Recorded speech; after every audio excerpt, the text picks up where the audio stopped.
नमस्ते बच्चों। जैसा कि आपको पता है कि आजकल देश में मेडिकल ऑक्सीजन को लेकर के भारी कमी चल रही है। तो मेडिकल ऑक्सीजन कैसे बनती है और उस मेडिकल ऑक्सीजन की प्रिपरेशन में 12th क्लास का कौन सा चैप्टर हम रिवाइज कर सकते हैं, उसको लेकर के हमने यहाँ पर ये वीडियो बनाया है। आइए देखते हैं कि मेडिकल ऑक्सीजन के बनाने में क्या क्या चीज़ें होती हैं। मेडिकल ऑक्सीजन एक्चुअली में जो पेशेंट हैं वो कोरोना की वजह से ऑलरेडी उसके लंग्स जो है वो अफेक्टेड हैं, और ऐसी परिस्थिति में अगर हम उसको ऑर्डिनरी एयर जो हम इनहेल कर रहे हैं, जो हम लोग सूंघ रहे हैं, अगर वही एयर उस पेशेंट को भी इनहेल करवाएंगे तो उसको और दिक्कत होगी, क्योंकि उसके अंदर ऑक्सीजन की परसेंटेज 21%, 78% नाइट्रोजन होती है और बहुत सारी धूल मिट्टी के कण भी उसके अंदर मौजूद रहते हैं। अगर ऐसी ऑक्सीजन को वो इनहेल करेगा, सूंघेगा, तो उसके लंग्स और ज़्यादा अफेक्टेड होंगे और वो ज़्यादा हद तक उसके लंग्स को डैमेज कर सकता है। तो उससे बचने के लिए हमें आवश्यकता होती है कि हम उसको कम से कम 98% प्योर ऑक्सीजन प्रोवाइड कराएं। तो हम उसको 98% प्योर ऑक्सीजन को बनाने के लिए ही हम यहाँ पर उसको कैसे प्रिपरेशन करते हैं उसी को पढ़ने वाले हैं। अब जो 98% प्योर ऑक्सीजन है, आप समझ लीजिए यही मेडिकल ऑक्सीजन है। तो हम इसी एनवायरनमेंट की एयर से हम इसको अलग करने वाले हैं। 78% नाइट्रोजन, 21% ऑक्सीजन, बाकी में CO2 और अन्य अक्रिय गैसें या इनर्ट गैसेस यहाँ पर मौजूद होती हैं।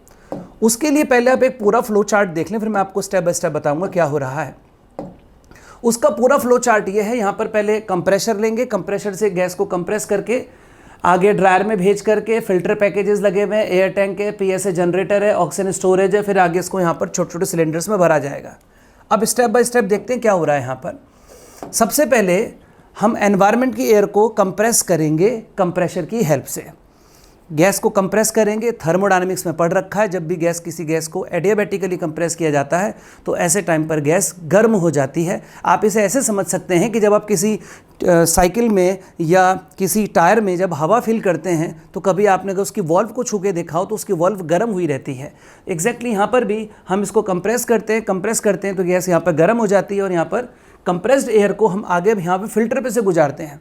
ये फिल्टर पे से आगे जाएगा, फिल्टर पे से आगे जाएगा, तो यहाँ पे फिल्टर लगे हुए हैं ताकि जो डस्ट के पार्टिकल हैं या और जो धूल मिट्टी के कण हैं, इससे हम इसको फिल्टर कर सके, छान सके, जो कि हमको पेशेंट के लंग्स तक साफ़ एयर पहुँचानी है, धूल मिट्टी वाली नहीं पहुँचानी है। आगे लेके जाएंगे तो इस जो आपके वहाँ पर फिल्टर से एयर होकर के आई है, इसको यहाँ पर एक जगह पर रिसीवर पर इकट्ठा कर लिया जाता है। अब जो यहाँ पर गैस इकट्ठी हुई है, असली काम अब है, और आपके क्लास 12th का यहाँ पर एक चैप्टर है, उसका नाम है सरफेस केमिस्ट्री। उसके अंदर पढ़ाया जाता है एड्जॉर्प्शन, और यहाँ पर एड्जॉर्प्शन का फिनोमेना इस जगह पर अब होने वाला है। यहाँ से इस एयर को, ऑब्वियस सी बात है, इसमें मूल रूप से आपको मालूम है दो गैसें होंगी, O2 और N2 होगी। O2 N2 के मिक्सचर को उसके अंदर भेजा जाएगा और यहाँ पर रखे होते हैं ZMS, जियोलाइट मॉलिक्यूलर सीव्स। कैसी शक्ल होती है इनकी? आपको जियोलाइट मॉलिक्यूलर सीव्स की मैं शक्ल दिखाऊं तो कुछ इस प्रकार का होता है। बहुत सारी यूरोपियन कंट्रीज इसको बनाती हैं। जियोलाइट मॉलिक्यूलर सीव्स यहाँ पर एक खास प्रकार की एक केमिकल है जिसकी सरफेस पर पार्टिकल्स एड्जॉर्ब होते हैं। आप लोग अगर देखेंगे अभी जब आप अपने यहाँ पर सरफेस केमिस्ट्री चैप्टर पढ़ते हैं तो सरफेस केमिस्ट्री चैप्टर के अंदर पृष्ठ रसायन बोलते हैं उसको शुद्ध हिंदी में, उस चैप्टर के अंदर पढ़ने के लिए मिलता है कि जो पार्टिकल्स होते हैं, उन जो कैटलिस्ट के पार्टिकल्स होते हैं वो किन को कैटलाइज कर सकते हैं। तो कैटलिस्ट के जो पार्टिकल्स की हम बात करते हैं तो कैटलिस्ट के पार्टिकल्स को जब हम यहाँ पर देखते हैं तो कैटलिस्ट के पार्टिकल्स में क्या होता है कि यहाँ पर कैटलिस्ट के पार्टिकल्स, यहाँ पे जियोलाइट के जो पार्टिकल्स होते हैं, इनकी सरफेस पर होते हैं छोटे छोटे होल्स बने हुए। इनकी सरफेस पे छोटे छोटे होल्स बने हुए होते हैं। और जो नाइट्रोजन गैस होती है, नाइट्रोजन गैस तो इस होल के अंदर यहाँ पर आकर के इस होल के अंदर चली जाती है।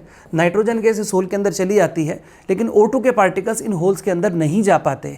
या यूँ कह लीजिए कि ये जो यहाँ पर मॉलिक्यूलर सीव्स हैं, ये मॉलिक्यूलर सीव्स जो होती हैं अपनी सरफेस के ऊपर नाइट्रोजन गैस को तो एड्जॉर्ब यानी कि अधिशोषित कर लेती हैं, नाइट्रोजन के पार्टिकल्स को तो अपने ऊपर रख लेती हैं, लेकिन ऑक्सीजन के पार्टिकल्स को अपने ऊपर नहीं रख पाती, उन्हें खुला छोड़ देती हैं। तो क्या होता होगा यहाँ से जब O2 N2 का मिक्सचर आता है तो यहाँ पर ZMS रखे हुए हैं, जियोलाइट मॉलिक्यूलर सीव्स रखे हुए हैं, तो वो उनके ऊपर नाइट्रोजन के पार्टिकल्स तो एड्जॉर्ब हो जाते हैं, लेकिन O2 के पार्टिकल्स एड्जॉर्ब नहीं हो जाते हैं। और अगर आप देखेंगे तो मैं यहाँ पर इसका डेटा भी निकाल करके, आप डेटा देखेंगे आपको बड़ा मज़ा आएगा।